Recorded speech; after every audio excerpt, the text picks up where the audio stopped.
Good morning. 11वीं में हमने अंतिम स्टॉक तक देखा था। देनदार का मतलब हम जब ग्राहकों को उधार माल बेचते हैं तब उन कुल ग्राहक जिन सभी लोगों को जिनको उधार माल बेचा उन सब का टोटल को हम देनदार बोलते हैं। सबका अलग अलग नाम लिखते हैं पर टोटल कितने ग्राहकों को उधार बेचा टोटल करते हैं उसे हम देनदार बोलते हैं। तो उधार माल बेचे गए व्यक्तियों के कुल योग को तो देनदार कहा जाता है। और उससे उल्टा लेनदार, जब व्यापारी से उधार माल खरीदते हैं तब व्यापारी को लेनदार कहा जाता है।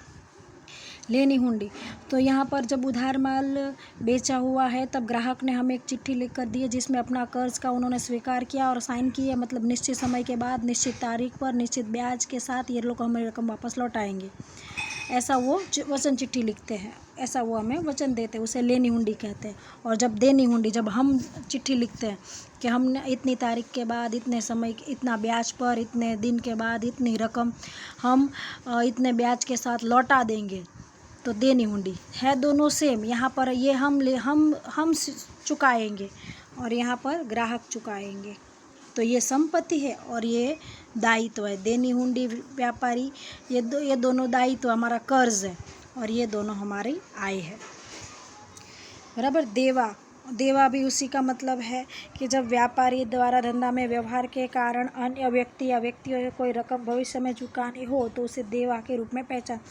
तो हमें किसी को रकम चुकानी है, जैसे कि वेतन चुकाना बाकी है, मजदूरी चुकानी बाकी है ना, तो ये सब देवा के रूप में जाना। सब मैं शॉर्ट में करवा रही हूँ क्योंकि विस्तृत में हमने ये पढ़ा हुआ है और सब वापस विस्तृत में करवाऊँगी तो रिवीजन पूरा नहीं होगा। लागत, कोई भी वस्तु तैयार करने के लिए उसके कच्चे माल प्लस उस पर प्रोसेस करते जो सेवा प्रदान की जाती है उसके पीछे जो खर्चों का समावेश होता है उन सभी के योग को क्या कहा जाता है? लागत। जैसे हम कच्चा गन्ना लाते हैं, फिर उसमें वाड़ी से फैक्ट्री तक लाने ले जाना का खर्च, फिर उसमें मशीन में उसको पीसने का, उसमें से शुगर बनाने का जो भी खर्च होता है, तो ये सभी खर्चों को जोड़कर शुगर तैयार होती है, उसे लागत कीमत कहा जाता है।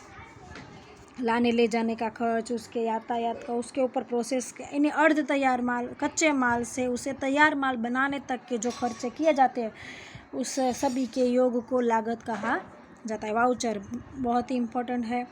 व्यवसाय के व्यवहारों को समर्थन देने वाले दस्तावेज को वाउचर कहते हैं। वाउचर के 9 प्रकार है जो हम आगे के लेसन में देखेंगे। बट्टा है अलग अलग प्रकार के, व्यापारी बट्टा और रोकड़ बट्टा। व्यापारी बट्टा, रोकड़ बट्टा रोकड़ बट्टा हम रोज नामचा में देखेंगे।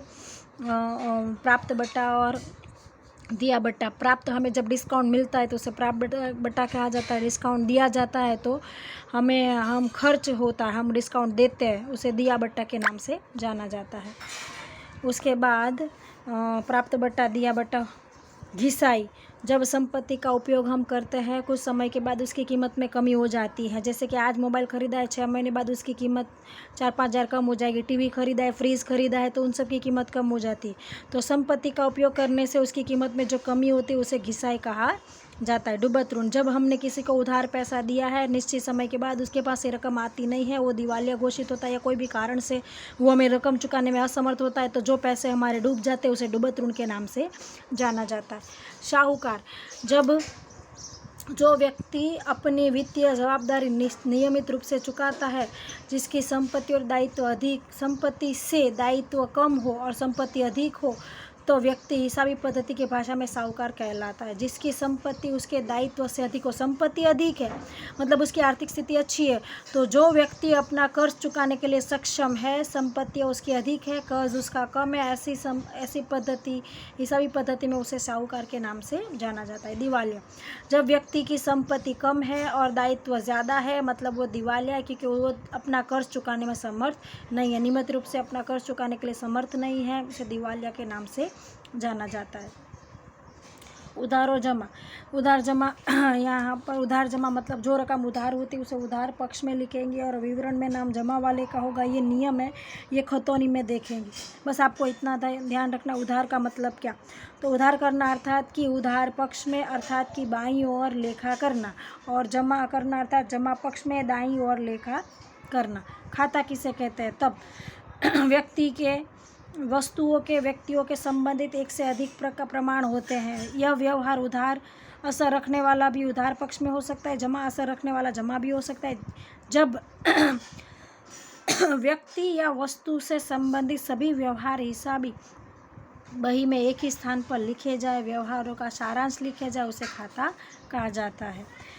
हिसाबी की दो पद्धतियाँ, देशीनामा पद्धति, दोहरा लेखा पद्धति। दोहरा लेखा पद्धति से हमने रोजनामचा और जो हमने आर्थिक चिट्ठा मैंने आपको सिखाया है पार्ट 2 का जो 5वां लेसन है वो दोहरा लेखा प्रणाली का आर्थिक चिट्ठा है। देशीनामा का लेसन आपके पार्ट 2 में भी लास्ट में थियरी है। ये भारतीय पद्धति है और ये यूरोप की पद्धति है, पर आजकल यही पद्धति सबसे ज़्यादा प्रचलित है, जिसमें एक ही व्यवहार की दो प्रविष्टि होती है, उसे दोहरा लेखा पद्धति कहते हैं। देशीनामा को एक हरा नाम से भी जाना जाता है। देशीनामा को एक हरा के नाम से पहचाना जाता है, जिसमें व्यवहार की एक ही प्रविष्टि होती है। उसके बाद हमने लेसन नंबर 2 शुरू किया था, खातों के प्रकार, उसके दोहरी से धंधा के व्यवहार मैंने बता दिया। आर्थिक व्यवहार उसके अंदर है। व्यवहार के दो प्रकार, आर्थिक व्यवहार, बिन आर्थिक व्यवहार। बिन आर्थिक व्यवहार का लेखा होता नहीं है, इसलिए यहाँ पर ये ख़त्म हो जाता है। आर्थिक व्यवहार दो प्रकार के हैं, उसके रोकड़ और आंतरिक व्यवहार। रोकड़ के अंदर भी दो प्रकार है, रोकड़ और उधार के अंदर भी 3 प्रकार है, रोकड़ व्यवहार, उधार व्यवहार, अन्य व्यवहार। आंतरिक और बाह्य व्यवहार। आर्थिक व्यवहार, दो या दो से अधिक व्यक्तियों के बीच माल संपत्ति सेवा की लेन देन हो और उसे मूल्य में मापा जा सके, उसे आर्थिक व्यवहार के नाम से जाना जाता है। जो व्यवहार तुरंत दो या दो से अधिक व्यक्तियों के बीच माल संपत्ति की लेन देन होती है और व्यवहार को द्रव्य मापा जाए और तुरंत द्रव्य का भुगतान हो जाए, उसे रोकड़ व्यवहार कहते हैं। तुरंत द्रव्य का भुगतान ना हो उसे उधार व्यवहार कहते हैं। रोकड़ के भी 3 प्रकार है। माल के रोकड़ के व्यवहार मतलब संपत्ति रोकड़ में खरीदते हो, जैसे यंत्र, मोबाइल, टीवी, फ्रिज, जमीन, फ्लैट आपने खरीदा, रोकड़ चुका दी तो संपत्ति के रोकड़ व्यवहार हुए। माल तो आपने माल खरीदा है, जैसे अपनी दुकान, आपकी दुकान है किराने की और उसके अंदर किराना खरीदते हो, बहुत सारे गेहूँ, चावल, दाल, चाय पत्ती, शक्कर, ये सब आप खरीद के लाते हो और आपने पैसे चुका दिए तो आपने माल रोकड़ में खरीदा। सेवा आपके यहाँ एम्प्लॉय कोई काम कर रहा है, उसको 1 महीने बाद तुरंत आपने उसको पगार चुका दी, लाइट बिल आपने रोकड़ चुका दिया, तो सेवा का व्यवहार रोकड़ में हुआ। तो माल, संपत्ति, सेवा के रोकड़ व्यवहार होते हैं।